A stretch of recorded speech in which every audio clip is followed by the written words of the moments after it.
하나님께서 이 밤에 우리 각자를 위하여 예배해 놓으신 귀한 복을 받아 누리기에 부족함이 없도록 우리의 마음을 활짝 엽니다. 하나님 아버지, 이 시간 생각하고 돌아봐야 할 것들이 많이 있지만 이 시간을 따로 구별하여 주님께 드리오니 온전히 하나님 한 분께만 우리의 시선과 우리의 마음을 고정할 수 있도록 도와주시옵소서. 세상과 나는 간 곳 없고 구속한 주님만 바라보는 귀한 시간 될 수 있도록 주여 함께하여 주시옵소서. 살아계신 예수님의 이름으로 기도하옵나이다. 아멘. 할렐루야. 우리 함께 이 밤에 우리에게 주시는 하나님 말씀 보도록 하겠습니다. 유다서 1절부터 4절까지 함께 보도록 하겠습니다. 유다서는 한 장짜리 성경입니다. 한 장짜리 서신인데 유다서 1장 1절부터 4절까지 말씀을 우리 함께 보도록 하겠습니다. 저와 여러분이 교독하기를 원합니다. 유다서 1장 1절부터 4절까지 말씀입니다. 제가 먼저 1절을 읽습니다. 예수 그리스도의 종이요 야고보의 형제인 유다는 부르심을 받은 자, 곧 하나님 아버지 안에서 사랑을 얻고 예수 그리스도를 위하여 지키심을 받은 자들에게 편지하노라. 긍휼과 평강과 사랑이 너에게 더욱 많을지어다. 사랑하는 자들아, 우리가 일반으로 받은 구원에 관하여 내가 너희에게 편지하려는 생각이 간절하던 차에 성도에게 단번에 주신 믿음의 도를 위하여 힘써 싸우라는 편지로 너희를 권하여야 할 필요를 느꼈노니 이는 가만히 들어온 사람이었지 있습니다. 그들은 옛적부터 이 판결을 받기로 미리 기록된 자니 경건하지 아니하여 우리 하나님의 은혜를 도리어 방탕한 것으로 바꾸고 홀로 하나이신 주제 곧 우리 주 예수 그리스도를 부인하는 자니라. 아멘. 저는 신약성경 중에서도 이 짧은 서신, 특별히 짧은 서신의 일부를 통해서 여러분과 또 제가 우리 모두가 딛고 있는 이 땅, 이 믿음이 어떤 것인지 좀 살펴보고 또 기도하기를 원합니다. 초대 교회 때부터 또 사도시대부터 그리고 대부흥의 시대 때 기도로 모일 때 대표적인 이런 관례들이 있었습니다. 처음은요, 먼저 시편을 노래했습니다. 우리가 보통 이렇게 찬송가로 찬송 저자가 하나님께 자유롭게 자기의 가사로 고백한 것은 불과 얼마 되지 않았고, 초기 교부 시대나 또 초기 사도 시대 그리고 교회가 막 태동되기 시작할 때는 찬송도 시편에 있는 찬송, 얼마나 참 성경적입니까? 시편을 가지고 노래하고 그리고 말씀을 보고 그리고 기도했습니다. 그래서 우리의 모임도 그런 전통, 좋은 전통에 기인하고 있다. 이것을 기억하면 좋겠습니다. 제가 요즘 조지 휘필드의 전기를 읽고 있는데요. 휘필드 역시 몸이 아파서 자그마한 시골에서 몸을 요양하고 있을 때 청년들을 데리고 이러한 모임, 즉 우리와 같은 모임, 먼저 시편으로 노래하고 찬양하고 말씀을 보고 그 이후에 진정으로 기도했던 것을 볼 수 있습니다.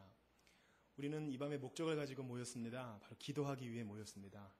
기도하기 위해서 먼저 찬양을 드렸고 이제 말씀을 봅니다. 하나님께서 이 밤에 우리 마음을 활짝 여셔서 유다서 말씀을 통해서 기도의 제목을 찾게 하시고 또한 기도의 담력을 얻도록 약속의 말씀을 주실 줄 믿습니다. 오늘 본문의 유다서는요, 저자는 유다라고 알려져 있습니다. 1장 1절을 보니까 예수 그리스도의 종이다, 또한 야고보의 형제다, 이렇게 자기 자신을 소개하고 있습니다. 야고보는 그 당시 초대교회의 유력한 지도자였습니다. 그리고 예수님의 형제였습니다. 따라서 유다 역시 예수님의 형제라고 자신을 소개할 수 있었을 것입니다. 그러나 성경에 나온 바와 같이 예수님의 형제들은 예수님께서 부활하시기 전까지는 예수님을 주로 메시아로 믿지 않았습니다. 그러한 것에 대해 나중에 사역을 감당할 때에 좀 부족함을 느꼈을 것입니다. 그래서 얼마든지 자신을 나 예수님과 친형제였다 이렇게 자랑할 수 있었지만 자신의 부족함을 겸손하게 예수 그리스도의 종이다, 나는 종이다, 노예다 이렇게 표현하고 있는 것입니다. 그런데 이 편지를 누구에게 쓰고 있느냐를 바로 1장 1절에서 우리에게 설명해 주고 있습니다. 유다는요, 성도들에게 이 편지를 쓰고 있는데 그 성도들이 어떠한 사람인지 세 가지 차원에서 설명하고 있습니다. 1장 1절을 좀 보시겠습니까? 예수 그리스도의 종이요 야고보의 형제인 유다는 어떤 자에게 편지를 씁니까? 첫 번째, 부르심을 받은 자. 또 그 부르심을 받은 자는 어떤 사람입니까? 하나님 아버지 안에서 사랑을 얻은 자. 또 그 사랑을 얻은 자는 어떤 사람입니까? 예수 그리스도를 위하여 지키심을 받은 자. 유다서는요, 이 한 장짜리 아름다운 서신을 통해서 삼위일체 하나님을 언뜻 보여주고 있습니다. 여러분, 부르심을 받은 자, 바로 성부 하나님의 역할입니다. 사랑을 얻는 것, 바로 성자 예수님의 영역입니다. 그리고 성도를 지키시는 분은 성령 하나님이십니다. 그 성부, 성자 하나님 안에서의 위로와 격려와 첫 인사를 떼면서 2절에 보면 역시 긍휼과 평강과 사랑이 너희에게 더욱 많을지어다. 성도들에게 긍휼, 하나님 아버지로부터 내려오는 불쌍히 여기심, 그리고 평강, 예수 그리스도 까닭에 하나님 아버지와 막힌 담이 열어져서 세상에 줄 수도 뺄 수 없는 평강, 그리고 사랑, 성령께서 계속 새롭게 하시는 그 사랑이 우리에게 넘치기를 원한다. 삼위일체 하나님 안에서의 위로와 격려를 이렇게 전하고 있는 것입니다. 우리도 때마다 시마다 만날 때마다 가벼운 이야기로 서로를 참 대하기가 쉬운데요, 주님 안에서, 삼위 하나님 안에서 서로 격려하고 인사를 나누었으면 좋겠습니다. 그런데 이제 유다는 본격적으로 왜 이 편지를 쓰게 되었는지에 대해서 설명하고 있습니다. 3절 보시겠습니까? 성도들을 바로 사랑하는 자들아 라고 표현하고 있습니다. 우리가 일반으로 받은 구원에 관하여 내가 너에게 편지를 생각이 간절했다 라고 말하고 있습니다.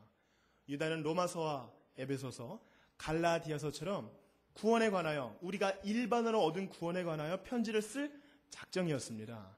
여기서 일반으로 얻었다 하면 그 당시 문화와 시대적 상황을 돌아봐야 합니다. 노예도 있었습니다. 부귀가 아주 넘치는 사람도 있었습니다. 잘 사는 사람도 있었고 못 사는 사람도 있었습니다. 교회 안에서 감히 형제라고 부를 수 없는 사람들이 교회 안에서는 평등함을 누리는 시대였습니다.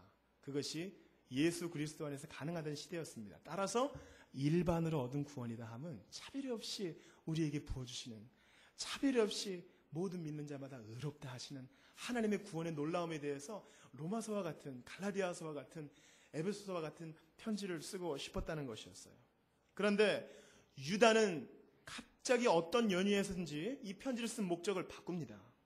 그러던 차에 성도에게 단번에 주신 믿음의 도를 위하여 힘써 싸우라는 편지로 너희를 권하여야 할 필요를 느꼈다라는 것입니다.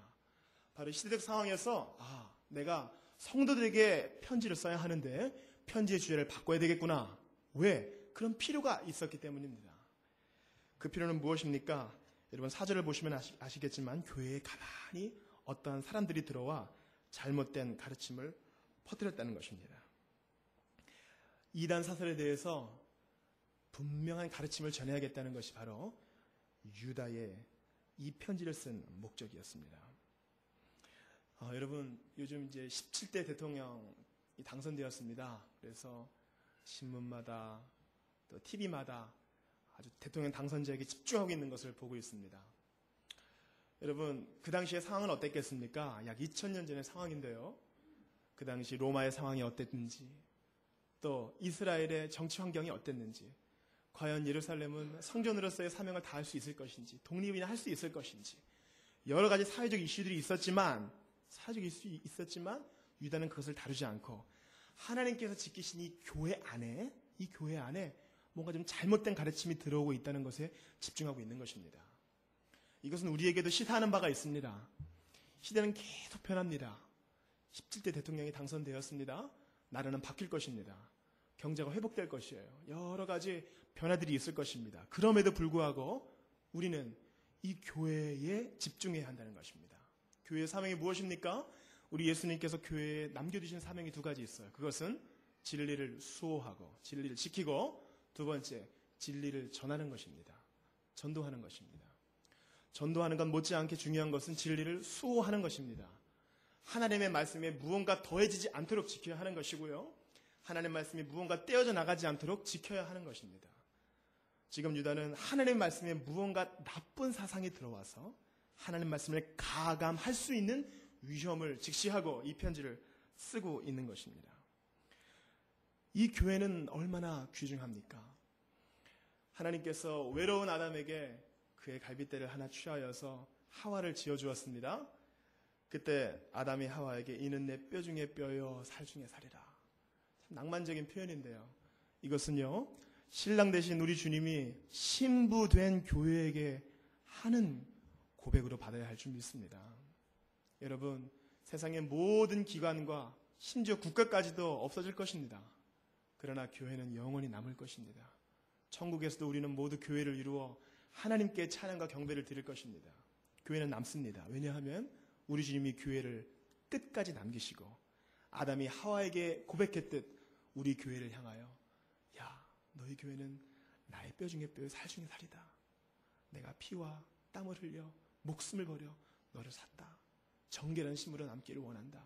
우리 주님이 우리에게 교회에 대하여 이러한 기대를 걸고 계시다는 것입니다. 따라서 교회는 우리 주님이 주신 말씀을 1.1획도 가감없이 지키고 수호하고 전하여야 할 필요를 갖고 있는 것입니다. 요즘에도 마찬가지로 그 당시에는 아주 진리에 대해서 관용적인 생각들이 많이 퍼져 있었습니다. 요즘도 마찬가지죠. 누구든지 신이 될 수 있고 누구든지 진리에 대해 열려 있고 바로 나의 생각에 가장 최고의 권위를 갖고 있다는 포스트 모던의 입장이 그런 것 아니겠습니까? 그런데 그것은 비단 오늘날의 문제가 아니라 과거에도 그랬다는 것입니다. 유다가 살던 시대에도 그랬다는 것입니다. 바로 영지주의라는 이름인데요. 이것은 가만히 들어온 사상입니다. 육체는 어차피 썩을 것이고 하나님께로부터 온 것이 아니기 때문에 그냥 한평생 사는 이 땅에서 그냥 몸 가고 싶은 대로 몸이 원하는 대로 좀 즐기며 살자는 것입니다. 얼마나 매력적입니까? 얼마나 보암직도 하고 먹음직도 한 그런 이야기입니까? 오늘날의 문화도 마찬가지지 않습니까? 여러분 4절에 보세요. 이는 가만히 들어온 사람 몇이 있다. 가만히 들어왔다. 오늘날의 영지주의는 무엇입니까? 누가 공개적으로 야 나는 몸을 부인해 영만 귀중해 이렇게 공개적으로 이야기하지는 않습니다. 오늘날 문화라는 환경을 통해서 사단은 우리에게 가만히 공격하는 것입니다. 사단은 이 문화라는 공기와 같은 영적 무기를 통해서 우리의 교회에 가만히 들어오는 것입니다. 말씀이 무엇인가를 더하려고 합니다. 말씀에서 우리가 좀 거치는 것이 있으면 빼려고 한다는 것입니다.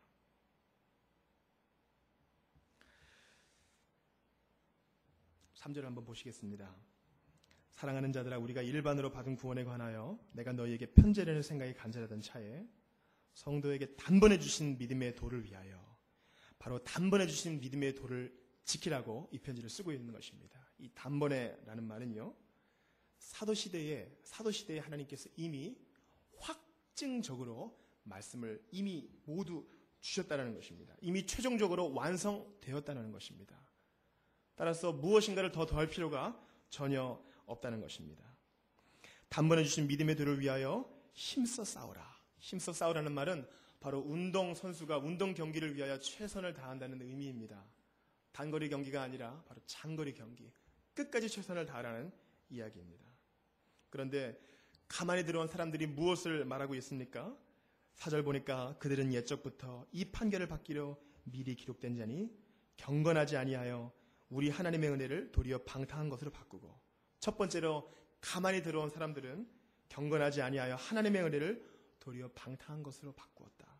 두 번째로 홀로 하나이신 주제 곧 우리 주 예수 그리스도를 부인하는 사람들이다. 이 두 가지 특성을 가지고 있습니다.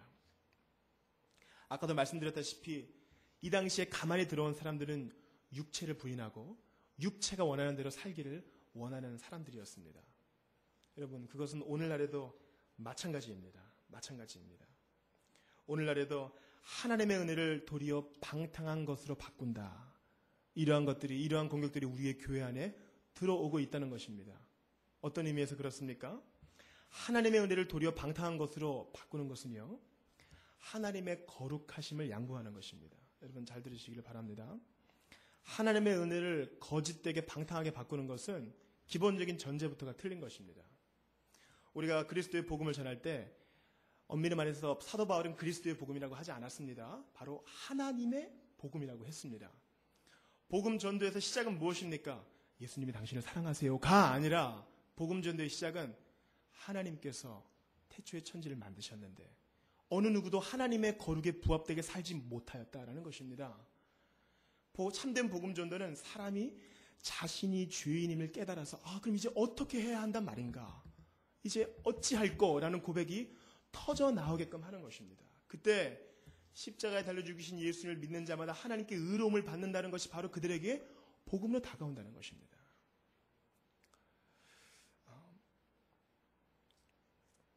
저는 이 유다서 본문을 택하면서 근간에 읽은 책이 좀 생각났습니다. 우리 오카남 목사님의 아드님이신 옥성어 씨가 쓴 마케팅에 물든 부족한 기독교, 그리고 심리학에 물든 부족한 기독교라는 책을 통해서 이 책이 너무 한쪽으로 치우친 것이 아닌가 했으나 우리에게 분명 가르쳐주는 것이 있다는 것입니다. 우리에게 분명히 시사하는 바가 있다는 것입니다.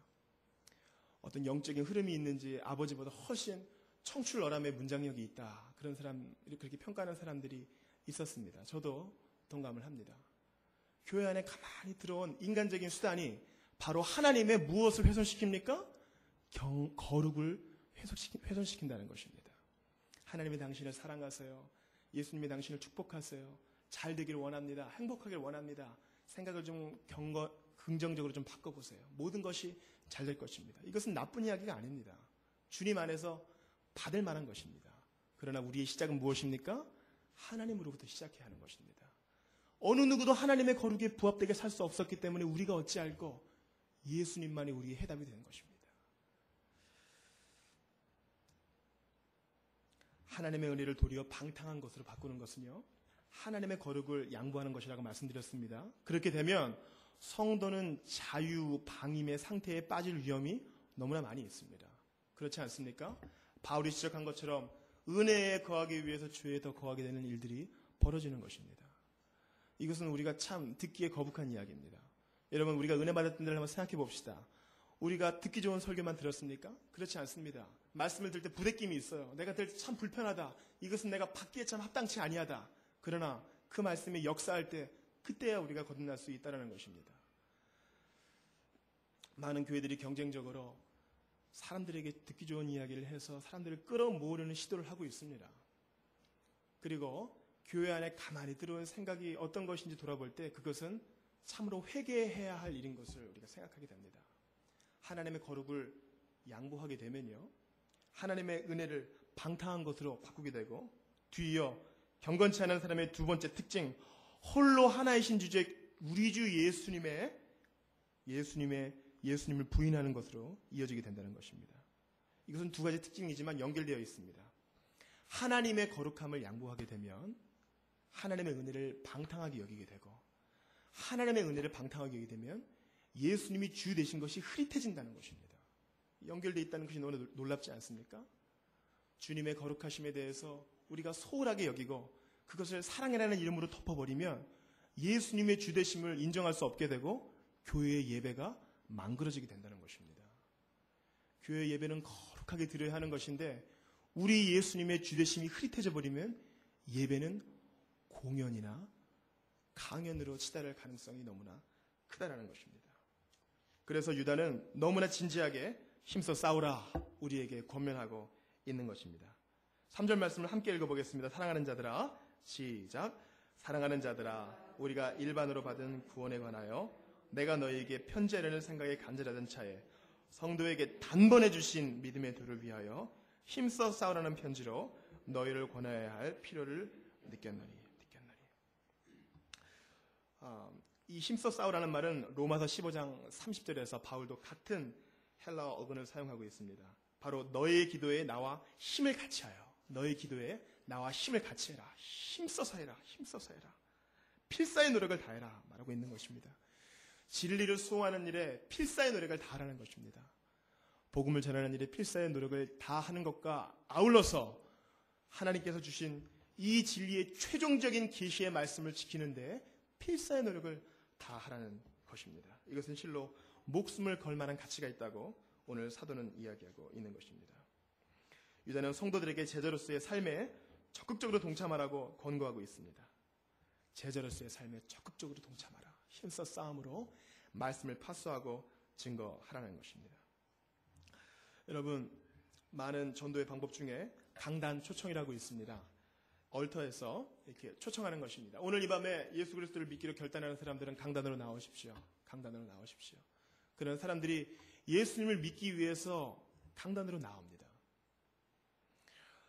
미국의 유명한 부흥사 가운데 법조인 출신의 부흥사가 있었습니다. 그는 이렇게 설파했습니다. 사람이 하나님을 믿기로 결단하면 나와서 입으로 시인하면 하나님의 자녀가 된다는 것입니다. 실제로 우리는 이 방법을 많이 쓰고 있습니다. 그렇지 않습니까? 그러나 자기의 마음 가운데 믿음을 주신 것이 하나님의 주권이라는 것을 인정하는 것이 먼저 필요하다는 것입니다. 많은 사람들이 우리의 개혁주의를 이렇게 비판합니다. 칼빈의 예정론 너무나 억측이라는 것입니다. 어떻게 하나님께서 예정한 사람만 구원할 수 있습니까? 사랑이 하나님이 아니라는 것입니다. 누구는 사랑하고 누구는 미워하고 마치 못된 담임선생님처럼 어떻게 그렇게 할 수 있느냐. 많은 세상 사람들이 그렇게 우리를 조롱하고 있습니다. 그러나 예정론은 그렇게 접근해서는 안 되는 것입니다. 우리가 어떻게 예정론을 다가갈 수 있어요? 전도합니다. 그 사람들이 믿었어요. 교회에 들어왔습니다. 하나님 나라의 형제와 자매가 돼서 교회의 구성원이 되었습니다. 그때 우리가 고백하는 것입니다. 아, 이 사람은 하나님께서 예정하신 사람이구나. 그것은 전도의 결과로서 파악해야 한다는 것입니다. 우리는 철저히 하나님의 주권 아래에서 엎드려줘야 합니다. 사람의 방법으로 사람의 귀를 즐겁게 해서 강단에 초청해서 오늘 결심 몇 명을 확증하는 것이 아니라 하나님께서 우리에게 단번에 주신 믿음의 도를 힘써 지켜야 한다는 것입니다.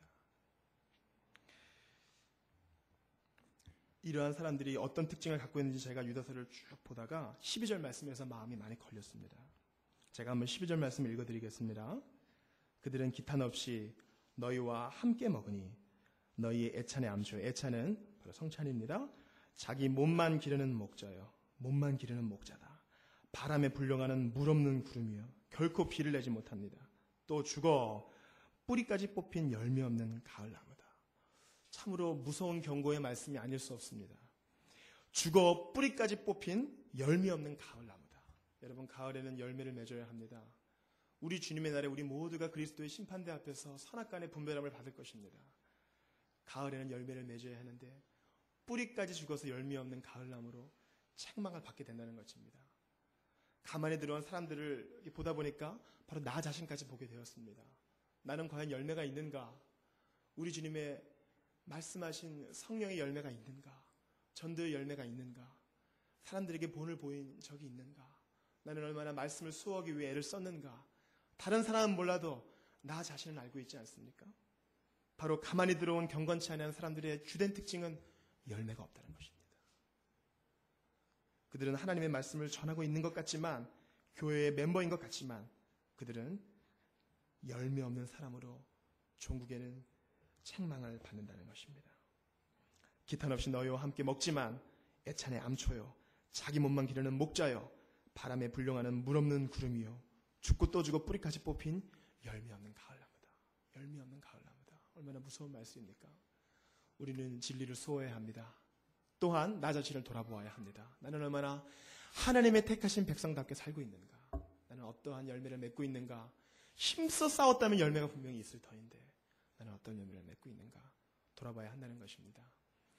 유다는 성도들이 믿음의 경주를 끝까지 싸우기를 원해서 경건치 않은 사람들의 특징을 알려준 후에 우리를 격려하고 축복합니다. 우리 함께 유다서 1장 17절부터 25절까지 정말 유다가 우리 모두를 권면하고 축복하는 내용을 한 목소리로 합독했으면 좋겠습니다. 유다서 1장 17절부터 25절까지 말씀을 함께 읽습니다. 사랑하는 자들아, 시작. 사랑하는 자들아, 너희는 우리 주 예수 그리스도의 사도들이 미리 한 말을 기억하라. 그들이 너희에게 말하기를 마지막 때에 자기의 경건하지 않은 정욕대로 행하며 조롱하는 자들이 있으리라 하였나니, 이 사람들은 분열을 일으키는 자며 육에 속한 자며 성령이 없는 자니라. 사랑하는 자들아, 너희는 너희의 지극히 거룩한 믿음 위에 자신을 세우며 성령으로 기도하며 하나님의 사랑 안에서 자신을 지키며 영생에 이르도록 우리 주 예수 그리스도의 긍휼을 기다리라. 어떤 의심하는 자들을 긍휼히 여기라. 또 어떤 자를 불에서 끌어내어 구원하라. 또 어떤 자를 그 육체로 더럽히노까지도 미워하되 두려움으로 긍휼히 여기라.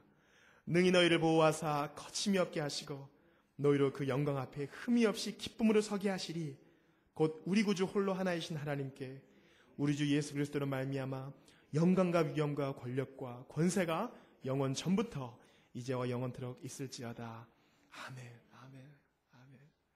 우리가 이 진리를 수호하고 전할 때 우리의 이 진리 되신 예수님께서 능히 우리를 보호하시고 거침이 없게 하시고 하나님의 영광 앞에 어떻게 해요? 흠이 없이 기쁨으로 서게 하신다는 것입니다.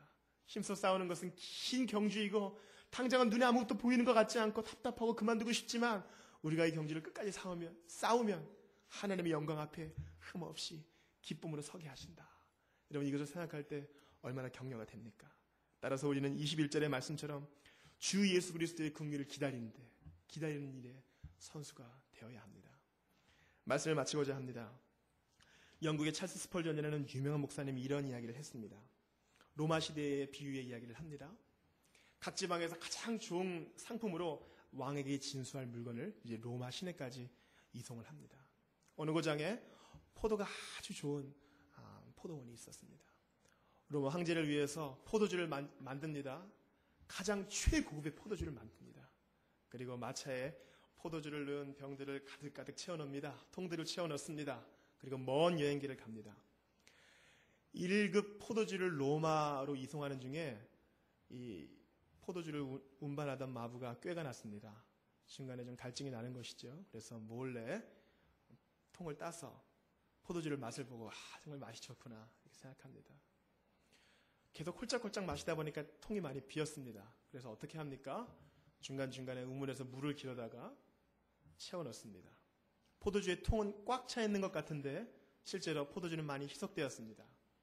로마까지 가는 길에 어느 좋은 동네에 들렀더니 정말 로마에서 가장 좋은 포도주가 이송된다는 말을 듣고 황제에게 정말 진수하는 좋은 포도주가 이송된다는 말을 듣고 여기저기서 사람들이 포도주 조금만 파세요. 조금만 파세요. 이렇게 합니다. 어쩔 수 없이 물에 섞은 포도주를 파니까 사람들이 돈은 많이 주었는데 많은 대가를 치렀는데 맛은 제대로 맛을 보지 못하는 것입니다. 우리가 진리의 말씀을 희석하게 되면 무언가를 더하게 되면 사람들은 대가를 많이 치렀는데 봉사는 많이 했는데 구원의 참맛, 우리 주님께서 주시는 소입꿀보다 단 그 맛을 보지 못하는 것입니다. 그래서 마침 로마까지 갔을 때는 어떻게 된 것입니까? 완전히 포도주와는 다른 결과물들이 통에 남아있게 되는 것입니다. 여러분, 하나님께서 우리에게 단번에 주신 믿음의 도를 지키기를 간절히 바라고 원합니다. 우리가 무엇인가를 더하고 뺀다면 종국에 가서는 그리스도의 심판대 앞에서 우리는 아무것도 아닌 처음과는 완전히 다른 것으로 주님 앞에 심판받게 될지도 모른다는 것입니다. 심판과 하나님의 불, 선악간에 징벌한다는 것은 오늘날 저를 포함해서 모든 성도들이 그렇게 듣기 좋아하는 말이 아니에요. 그러나 진리인 걸 어떻게 하겠습니까? 우리는 모두가 하나님 앞에 칭찬받는 자가 되기를 간절히 바라고 원합니다. 주님의 정말 1.1획도 타협없는 그 영광 앞에 흠이 없이 기쁨으로 서게 되기를 간절히 바라고 원하는 것입니다. 우리가 믿음의 경주를 싸웁시다. 끝까지 포기하지 맙시다.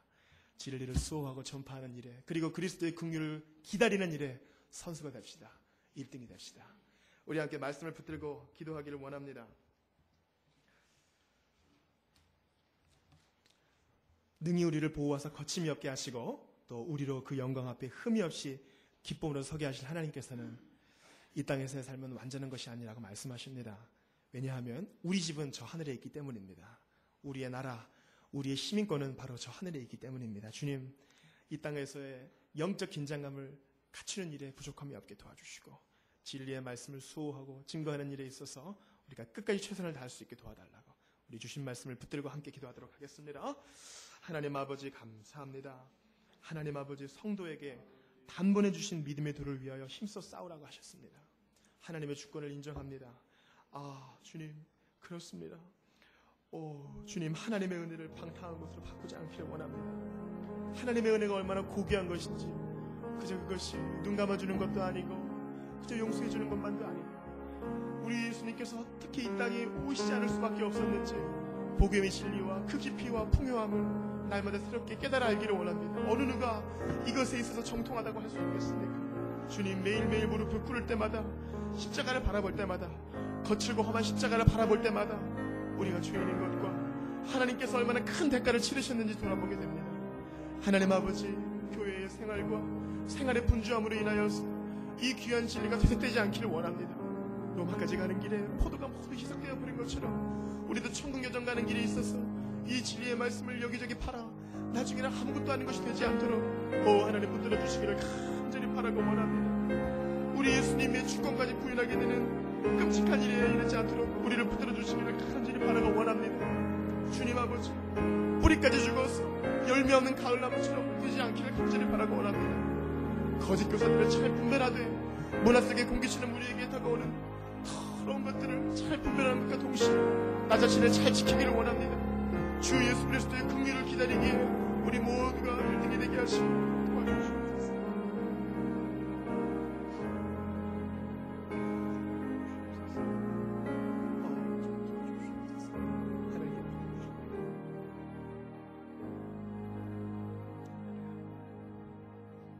우리 함께 기쁨으로 찬양 405장을 찬양 드리고 함께 기도합시다. 성도에게 단번해 주신 믿음의 더 바로 거칠고 험한 십자가를 바라볼 때만 가능한 것입니다. 우리 기쁨으로 찬양 405장 험한 십자가 능력 있네 찬양 드리고 또 몇 가지 기도 제목을 놓고 기도하도록 하겠습니다.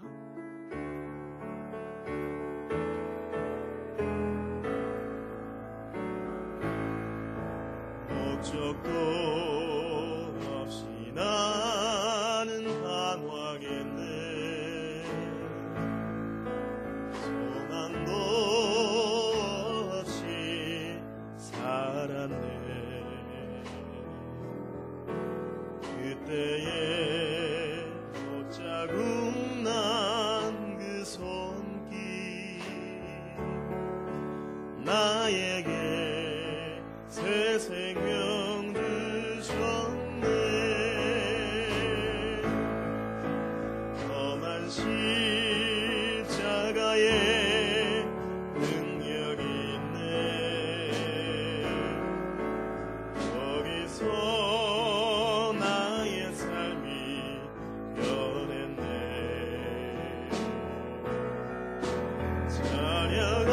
찬양하리를 이름 영원히 주의 십자가 능력 있네. 나는 믿네. 갈보리 언덕 십자가 나는 믿네. 그 누가 뭐라 해도 이 세상 다 지나고 끝날이 와도 험한 십자가 붙들겠네. 나는 믿네. 십자가에서 못 박힌 주 오늘도 새 삶을 주시네. 날 새롭게 하셨네. 나는 새 피조물 십자가 잡고 살아가리. 나는 믿네. 갈보리 언덕 십자가 나는 믿네. 그 누가 뭐라 해도 이 세상 다 지나고 끝날이 와도 험한 십자가 붙들겠네.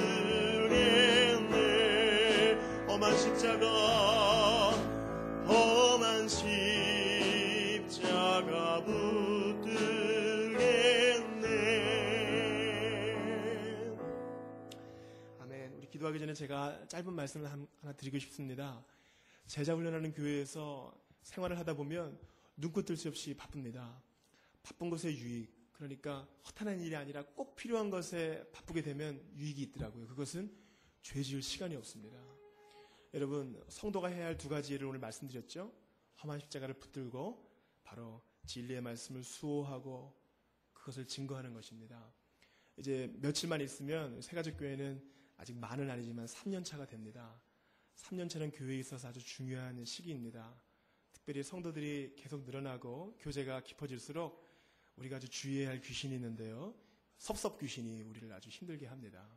섭섭귀신은 말 한마디에 사람을 아주 힘들게 하거든요. 그런데 제가 아까 말씀드렸죠. 우리가 분투하다 보면 죄질 시간도 없어요. 험한 십자가를 붙들고 진리를 수호하고 파수하는 일에, 증거하는 일에 최선을 다하면 섭섭귀신이 붙을 시간이 없습니다. 야, 이 교회는 안 되겠다.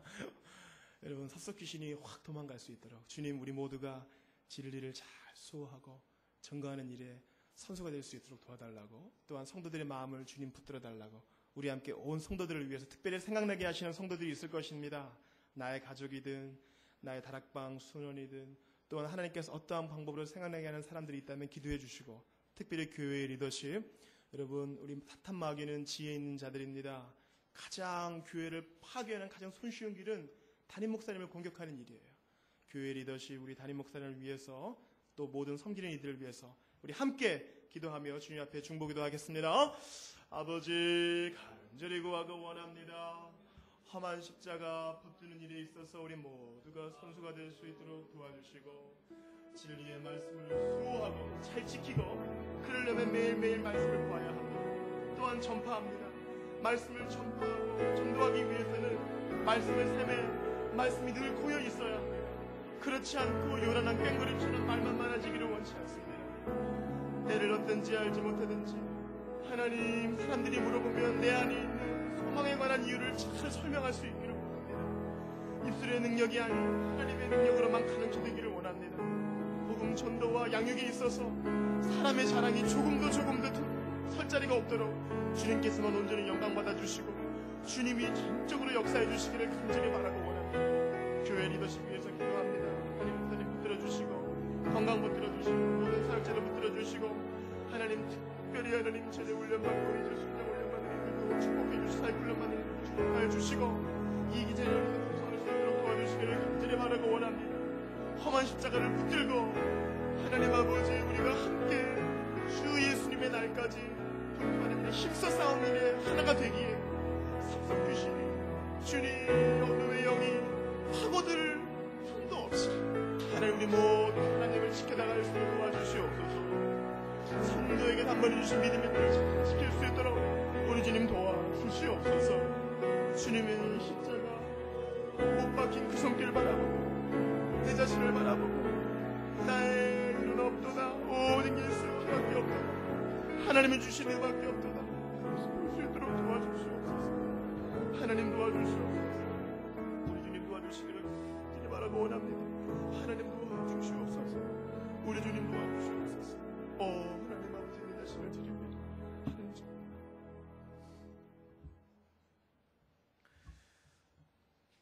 우리 한 가지 더 위해 기도할 때 교회를 위해서 기도해 주시기를 바랍니다. 특별히 2기 제자훈련 하나님께서 예배해 주시기를 원합니다. 주님 길을 열어 주시옵소서. 또한 제자훈련을 마치고 또 사역훈련을 준비하는 모든 손길을 위해 주님께서 친히 앞서가 행해 주시옵소서. 기도합시다. 또한 우리 가정을 위해서 기도합시다. 교회 훈련이 지금 방학 중입니다. 주님, 이런 때에 오히려 가정은 가정 예배를 드리고 기도하는 일들이 일어날 수 있도록, 특별히 우리 가장들이 가정의 제사장 될 수 있도록 주님 도와주시옵소서. 또한 가정의 일들은 밖으로 발설하기 참으로 예민한 부분들도 있습니다. 주님, 우리 가정 붙들어 주시옵소서. 하나님께서 우리 가정의 주인 되어 주시옵소서. 우리 가정을 위해서, 또한 교회를 위해서, 또한 계속되는 훈련 사역을 위해서 함께 통성으로 기도하도록 합니다. 아버지, 간절히 바라고 원합니다. 우리의 가정을 위해 기도합니다. 주님의 단에서 가정을 만드신 하나님 아버지, 주님, 아담이 먼저 받은 하나님의 말씀을 하와에게 있는 그대로 전하여 했던 것처럼 우리 가정의 가장들 영적인 권위와 힘을 주시고 기도의 손길을 내밀고 말씀을 펴는 일에 몸이 될 수 있도록 도와주시옵소서. 하나님 아버지, 나눌 수 없는 하는 부분까지도 주님은 아시지요. 우리 가정의 필요를 주님이 아시지요. 우리 가정의 아픔을 주님이 아시지요. 하나님 아버지, 위로의 하나님 함께 해주시기를 간절히 바라고 원합니다. 우리 주님은 우리를 부르시고 우리를 사랑하시고 우리를 지키시고 긍휼과 평강과 사랑 안에서 함께 하시는 줄 믿습니다. 하나님 아버지, 우리가 지키심을 받은 가정임을 믿습니다. 교회 훈련사 함께해 주시옵소서. 주님, 사람을 벌떼처럼 모아도 그들을 훈련시키지 않고 그들이 예수님 닮아가지 않으면 아무 소용이 없습니다. 끝날에 책망받을 것입니다. 아버지, 온 힘을 다하여 지금도 예수를 경주하는 것이 하나님처럼 굳건히 설 수 있도록 도와주시옵소서. 아테네에서 복음을 전하는, 갈라디아에서 복음을 전하는, 에베소에서 복음을 전하는 회심한 사람이 몇 명이냐. 우리는 험한 십자가를 붙들고 한 걸음 한 걸음씩 한 사람을 붙들고 나아갈 수 있도록 도와주시옵소서. 교회의 성장과 건강을 주님께 맡겨드립니다. 주님, 우리는 주님의 손 안에 있습니다.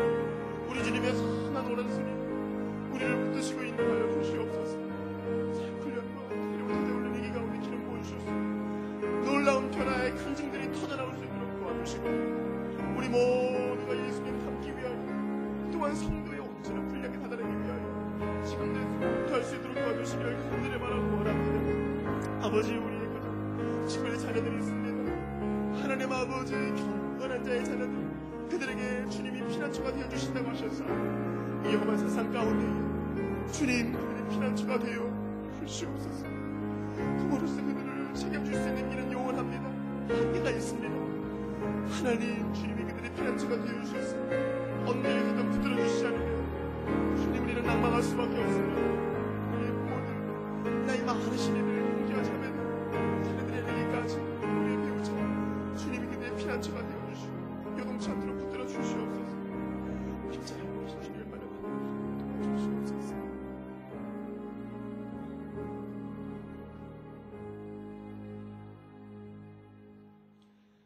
우리를 부르심을 믿습니다. 하나님 아버지 안에서 우리를 사랑하심을 믿습니다. 예수 그리스도를 위해 우리를 끝날까지 지키심을 믿습니다. 부르신 분은 하나님이시니 하나님의 부르심과 은사는 후회함이 없다고 하셨사오니 우리를 끝까지 붙들어 주시옵소서. 이 밤에 기도하는 모든 제목 위에 주님께서 응답의 역사로 함께하여 주시옵소서. 살아계신 예수님의 이름으로 기도하옵나이다. 아멘.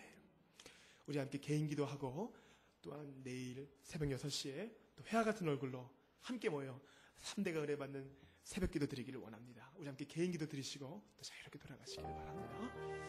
아버지,